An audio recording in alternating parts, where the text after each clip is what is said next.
I guess it's been a dream of mine to make a beer that is Southern Illinois, that people can come and get it here. Moved out to Colorado and lived out there for 7 years, and then this was still my favorite place, so I moved back here. It's home. I'm most familiar with the plants and the forest here, families here. I wanted to start a brewery when I moved back from Colorado, and this was with help and resources from family and friends, and it's cheaper here. My dad was a home brewer when I was really little, and I remember, smelling the carboys in the garage and stuff. In San Diego, that's where I grew up. And he's always had a real passion for beer, and so I've kind of always been around it for a long time.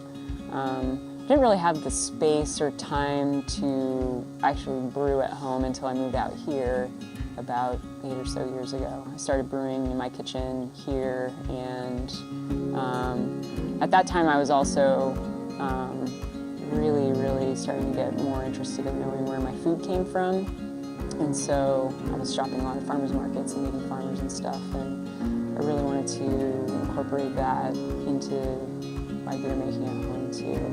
And it was right around that time that I met Aaron and our third partner, and Aaron was so familiar with the things that were growing in the forest around here that we started brewing a lot together with those ingredients. Each of us had similar visions in what we wanted to do as far as farm to table, and then we pooled our resources because none of us had the means to do it on our own, so it worked out to start it with a couple of us, and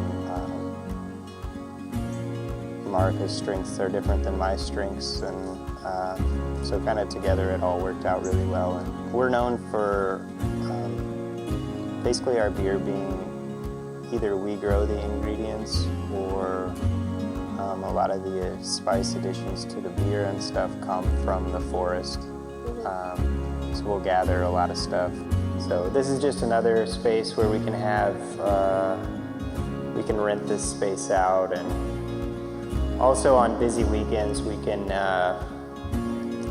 have 4 or 5 beers on tap up here and just kind of spread people out so it doesn't feel like it's crowded.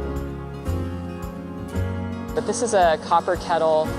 We put a wood fire underneath it, and we actually boil the beer with a wood fire underneath. Yeah, I would say that as time has gone on, I've kind of taken more of the lead in our brew days and kind of managing the brewing schedules and actually brewing and stuff. And Aaron's really taken the lead on knowing what's ready to harvest in the woods, going out there and battling the ticks and chiggers. The reason we use foraged ingredients around here is there's so much stuff in the woods that's kind of, I guess it's been overlooked as ingredients. Southern Illinois is kind of the Shawnee National Forest, so if you're making a beer that is part of that environment, then you should use plants from that environment.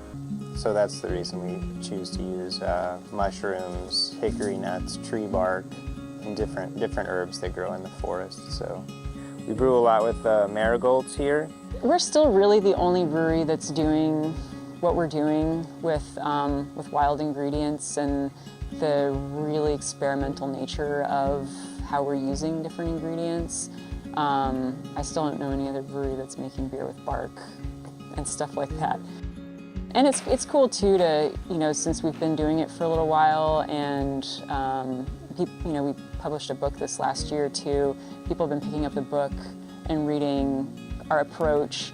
It's been really neat to start to see some of our techniques and ingredients kind of weaving their way into other breweries and beer, meeting people who are in the process of starting a brewery, who said they've been inspired by our beer and want to do something similar in their region, use their kind of regional wild ingredients.